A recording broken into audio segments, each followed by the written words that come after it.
Hello, fellow beer travelers. Welcome to another road podcast. We need to fix a name for this. Brewers on Tour. Join Jamal and I as we embark on a 1,000-mile epic tour of Great British Brewing.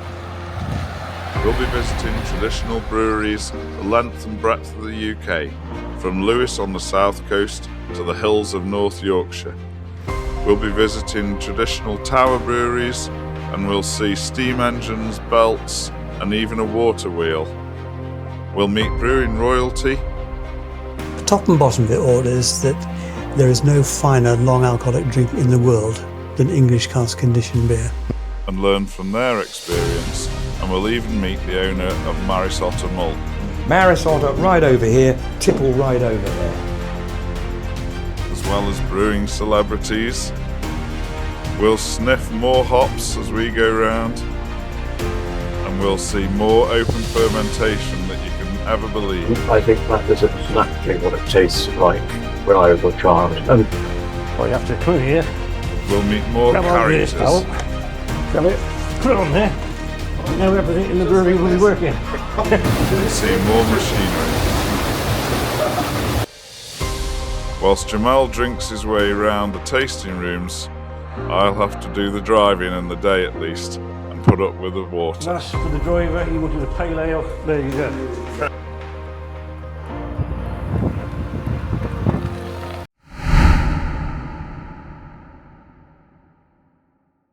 You want to talk about Czech beer? And Czech brew process like decoctions. Yeah, because I've been doing some deep dives into Czech ever since my Czech trip just before Christmas. I've been wanting to brew lots of Czech beers. I've done 3 so far, and I want to do 3 more. So what do you've done a lot on Czech beers, haven't you? What do you think about decoction? Well, on decoction, yeah, I'm a huge fan of decoction. I've done several kinds of Czech decoction and other modern techniques after visiting Czech Republic. I had a really nice time there. I could walk and explore the country with one of the former Urquell brewers, so I could learn a lot on this. So in Czech Republic, decoction is the way of brewing, right? Yeah. They do decoction even with IPAs there. Even Yeah. craft beers do decoction there. I visited some more modern breweries, and there was this hazy decocted IPAs, which is crazy. It doesn't make any sense for me, but this is, and when I was there, always when I asked the brewers if they do decoction, they didn't understand the question. Really? It was like, I'm asking you, do you boil your wort? So they really didn't know what I was talking about. So yeah, traditional Czech decoction is 3 decoction. So 35, 45, 50 around, and 60 something. So 35 degrees is the first mash. Yeah, and for this 40 is called minutes. acid rest. Acid rest. There's this enzyme called phytasis that lowers the pH of the water. Right. So we don't need this anymore because you have acids, but in the past, maybe it's one reason that makes. So is that the only benefit then? Yeah, it's low. It lowers the water pH and makes easier to go to the good brewing pH, which is 5.2 to 5.6, depends on what you want to do. So that would explain then why the last time I did it, I did, if I start at 35 and I add my lactic acid, then later I find it's gone too acidic. Yeah, that might be the reason. Might explain. I did this triple decoction like 3 or 4 times because it's a long process and really hard work, right? Yeah. I go most for two decoctions, which is used in Czech Republic as well. One decoction is not normal there, so it's 2 or 3 decoctions. And one thing I picked up from the brewers I spoke to there was that when you take your mash out, you put it in your decoction vessel, your saucepan, whatever, and when you're heating that up to a boil, and then a lot of them said they like to pause at about 70 with it to just let it do the conversion before you boil it. Yeah, the traditional process was just take 1/3 of the wort and malt and put in another vessel, the boiling vessel, and boil the beer. But the modern practice, there's a rest in 70 degrees because it's better to the enzymes to act and convert the starch. But in the past, time range to rise the temperature was really low, so there was plenty of time for converting the sugars. Yeah. So now we aim for 1 Celsius degrees a minute. Yeah, I've heard people say that, raise it by no more than that. But in the past it took longer, so you don't need to take this 7-degree rest. So really that means then if you're heating it from 50 to 65, that's going to take 15 minutes, and that's going to give you most of your conversion then. Yeah. 20 minutes to 70 then, yeah, I see. When you learn about decoction in American books, they always say about thick mash and thin mash, right? Yeah, take the thick mash. And I didn't see it there. Right. And when I had this time with the Workwell former brewer, I asked him, and he just laughed and said, I have never heard about this, but last week. So it's just thick mash, Right. for Czech decoction. But I think some German brewers can have thin mash decoction as well, which is just boil the wort. And for the Urquell brewer, it doesn't make any sense. So this is the standard procedures. You take a part of your mash, put into the kettle, boil for 10 minutes, maybe 15 minutes, maybe 5 minutes, depends on how intense the decoction's flavors you want, and depends on how many decoctions you are doing. You want to go for 20 to 30 minutes decoction at least the whole time. So if you have triple decoction, you can go for 10 minutes decoctions. If you go for 2 decoctions, you can have 15 minutes decoction. But yeah, that depends. That's an average value. That depends on the brewery. So that's the time that you boil it, you mean? Yeah. And as opposed to because they talk about a rest time for the temperature in the mash vessel, but really that just depends on how long it takes your kettle to boil the mash, doesn't it? Yeah. To boil the decoction. But I mean the 20 minutes after boil. Right. Or, I mean 30 minutes total at least after boil, but yeah, you can have lower times or higher times. That depends on the brewery, of course. There are modern ways of doing decoction because it's really time expensive doing decoction. So there is this technique I like called pseudo decoction or reverse decoction. That's the way I'm decocting now. Yeah. Which is you split your malt bill and water in 2. Start with half of water, half of your grains. Put in your kettle or in your mash tun, rise the temperature to 70 degrees, make a rest, 10 or 20 minutes rest there, and then rise the temperature and boil all the grains and the wort. and then just add the remaining grain and water. The water first, of course, not the grain first. And it will lower the temperature to 60 to 70 degrees range, depending on the specifications of your equipment and the altitude you are. But then you did the decoction in half of your grains, and you get the decoction flavors you want. So just go over it again then. So you get half of your mash, your grains, half of your water, put it in and boil it straight away. Yeah, simple as that. Then you put the other half your cold water in to cool it a bit, and then the grain will cool it, the other half of your unused grain.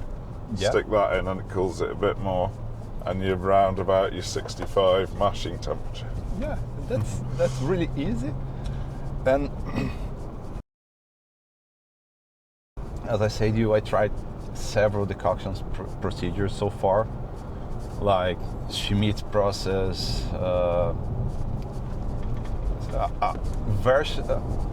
versions of Schmidt decoction process, and I was always trying to find a way to do in a single vessel equipment, which is really hard. So what's the Schmidt method then? Schmidt method is a way to achieve higher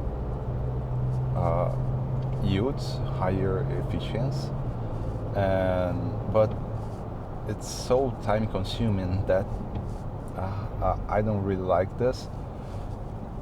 You do pretty much the same. You you boil. I'm gonna go with the modern version because the older version I don't think it worked. So the modern version of Schmidt decoction is a process where you have your regular brew day. You put all your grains in water and mash your grain in water and have your mash out, your sparge, everything normal, nothing new. Single infusion like that. Yeah, maybe single infusion. But after that, you rise the temperature with the grains inside the mash tun or the kettle, and you boil all the grains. Right.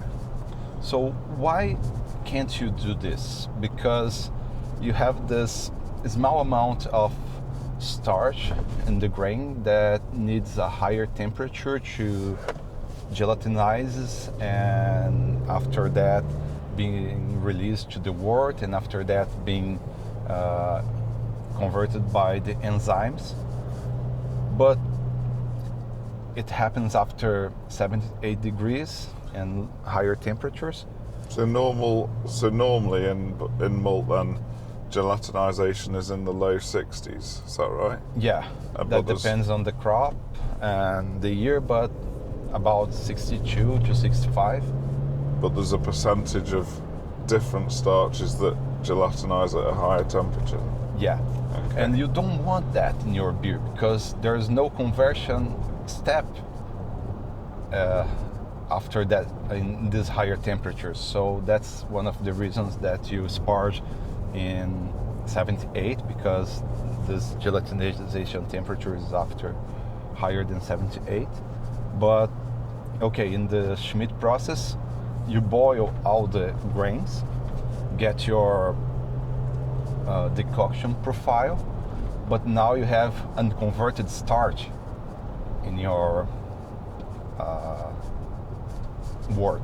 Yeah. And it's bad because it's really hard to get rid of this. That makes the beer haze. It makes the beer more fragile to old, to oxidation and getting old. So in the old Schmidt process, you save some part of the wort with enzymes and use it to convert this, but you should lower the temperature to amylases temperature, but in the modern form is easier because after you boil your wort with your grains, you can add, just lower a bit your temperature to 90 degrees and add a thermostable amylases. Right. Then you can convert your the remaining starch. It's from So that's an enzyme then? yeah, it's an alpha amylases, but it comes from Aspergillus niger, which is another kind of bacteria, and it's really, really thermostable. So it's stable in, I think, up to 92 degrees for a period of time. And in this temperature, it's really, really active. Because the higher the temperature, the faster all the reactions are. So it doesn't take long to convert that extra No, not bit at all. of Because you are gelatinous stuff. 90 degrees. So it's a really easy alpha amylases to buy.